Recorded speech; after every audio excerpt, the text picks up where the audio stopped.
is going on, guys? So we are starting out a video. So you guys saw that we just did some stuff with Lewis's GT350. We have Don's GT350R. He cannot have anybody make some more horsepower than him.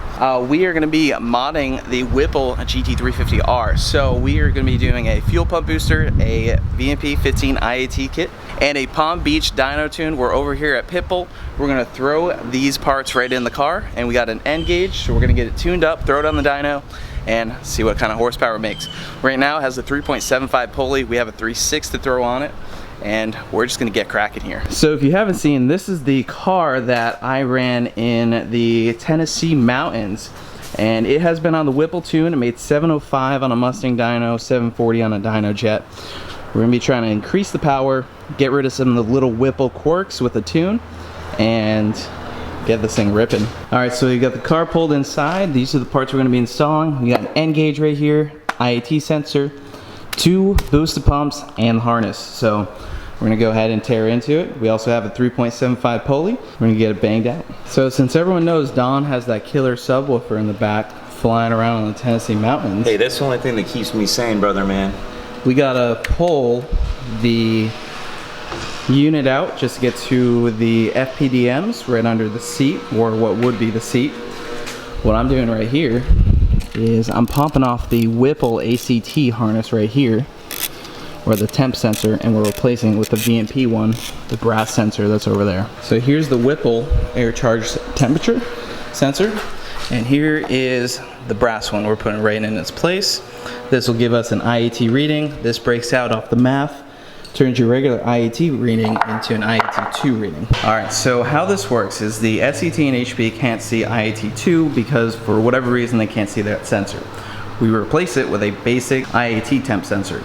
We take the temp sensor reading that's normally in the math, we break it out and extend it over to where we just put the sensor in. That way the computer can see IAT2. So this right here just goes right sandwiched in between the math, plugs back into the math, and then back over. All right, so we got the rear seat out and the subwoofer out. We got our plug and play harnesses. Since this is a dual fuel pump, dual FPDM, we actually have to run 2 fuel pump boosters. So we had to go ahead and shave off the side here because these are made for 11 to 14 as well as 15 up. 15 up, you have to just shave off this tab right here, which we have already done. We're gonna plug this in. We gotta find a nice ground, which we got the electrical engineer over here. He'll make sure we're good.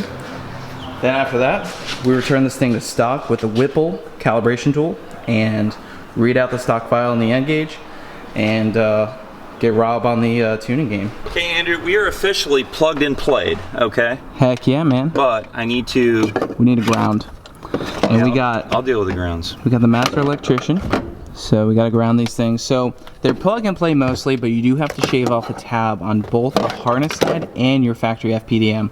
So I went ahead and did that while Don, you know, kind of worked on things over here. We got the IAT harness.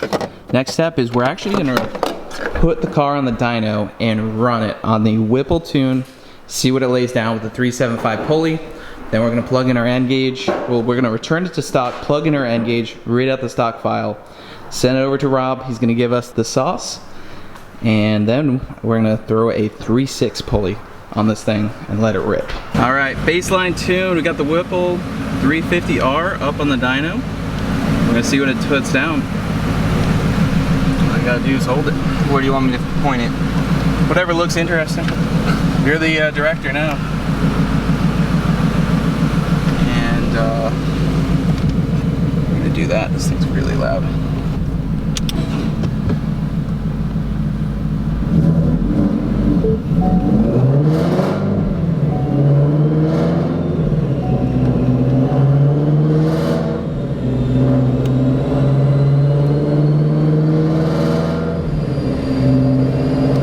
Ready?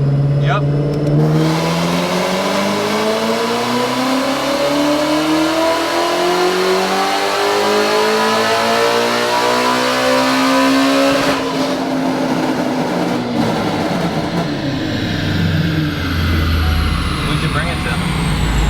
All the way. What kind of question is that? All right. That's pretty much all we need to do. I don't think we need to do too. What'd it make?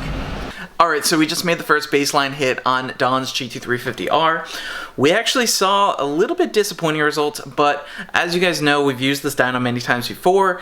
It does read a hair lower. We had it on a dyno yesterday at the Mustang dyno at Sam's shop. It made 706 wheel horsepower. On this dyno, this is the reason why we make a baseline hit. If we were comparing the previous Mustang dyno or even the Brent Speed dyno, we would be saying, well, we really didn't see any gains. So that's why we baseline it on the dyno so we can see where the gains are, and you guys are going to be really excited to see it. So it made 657 wheel horsepower, SAE smoothing 5, 482 rear wheel torque. Significantly low in terms of, you know, what you think of numbers, but this car is on the same exact setup. It made 706 wheel horsepower yesterday and the 740, I believe it was, on Brent Speed's dyno. I'll put all that information right up here. Now we're going to go swap over to the Palm Beach Dyno tune so you can see the tune-only difference from Palm Beach Dyno. It's going to be pretty awesome. Alright, so we're in the car. We ran it on the stock Whipple file. Unfortunately, it looks like we might have some not great gas, so it might have been on the knock sensor. We're going to see. We got the baseline pull, but right here we have the end gauge. Rob actually sent us a stock, force-to-stock file. So right here we have the Whipple Tomahawk. This actually doesn't save your stock file, so unfortunately this thing's pretty much junk at this point since we're converting over to a custom tune. So Rob sent us a force to stock file. This is going to allow us to save the stock file because that's what he needs to go ahead and build the tune. Rob is the man. Palm Beach Dyno. We're over here at Pitbull. We're going to get this thing done, make some horsepower, and it's going to be a ripper, guys. We are loading the first tune from Rob at Palm Beach Dyno. We were able to force the stock, read out the stock file, send it over to him, and then he sent us the first tune for the Whipple Stage 2 kit for the Whipple. I guess I have my wipers on. So we're gonna go make a run. Alright guys, we got the new file loaded. We're gonna be bringing it to 8,500. What it does.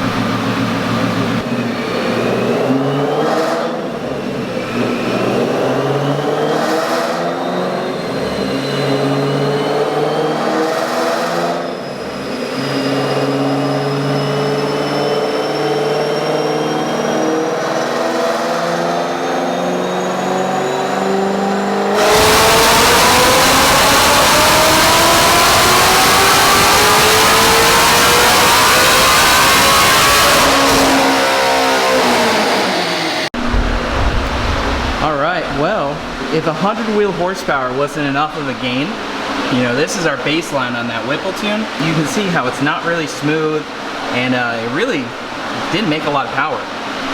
Check it out. Rob's base file made 752. We only revved it out a little bit more, but if that wasn't enough, we got a slightly smaller pulley. We're gonna strap down, increase the boost a little bit, see what we can do. So the car made 752 wheel horsepower, 507 rear wheel torque, SAE smoothing 5, 3.75 pulley, no change other than the tune from Palm Beach Dyno. And looking at this graph, you can see massive gains just by a tune only. And for some of you guys, this might be good for you.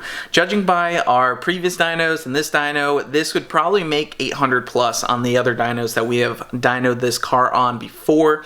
On this particular dyno, it is making 757. The key is that we made over 100 wheel horsepower more, and not just in peak. And not just because we revved it higher, but all over the graph. That's the important part. The car is going to feel so much better. The Whipple tune has a lot of things in there for emissions to kind of make it drive right, or basically, you know, burn right so that it passes all the California emissions. These are still emissions friendly, but it gets rid of a lot of weird cam changes, cam and VCT stuff. So Palm Beach Dyno killed it on this. Let's go put the 3.6 pulley on. Alright, so we just put the 3.6 pulley on, same tune, we're going to run it. Rob said everything is looking good, so we're going to see what it makes. You ready, Don?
787 wheel horsepower, SAE smoothing 5. This is 800 plus on any normal dyno.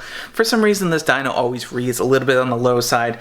Regardless, we saw massive gains, and you can see the difference between just the tune only. The Pulley picked up exactly right about 37 real horsepower, I think, if I'm doing my math correctly. We picked up torque. It is awesome, and this is all on 93 pump gas, no fuel additive, no E85, just 93 octane. There's so much left in the setup if we were to switch over to E85, and the fuel pump boosters actually will support it. So the only thing that would need to change for E85 would be 1000cc injectors. Send it for 800, 900 wheel horsepower. Huge shout out to Rob the Tune Maker Shoemaker. We have a link in the description down below for the upgrade package. Go click it. If you guys have any questions or want to Whipple on your GT350, hit us up, mustanglifestyle.net. We can get you guys taken care of, install, dyno, whatever you need. So definitely let us know. All right, we made some killer power, huge power gains. Rob the Tune Maker Shoemaker making power. So guys, make sure you hit the like button down below. GT350R, Whipple Supercharger. We made some killer power increases. So the reason why we got a baseline today is because it has made more power on other dynos.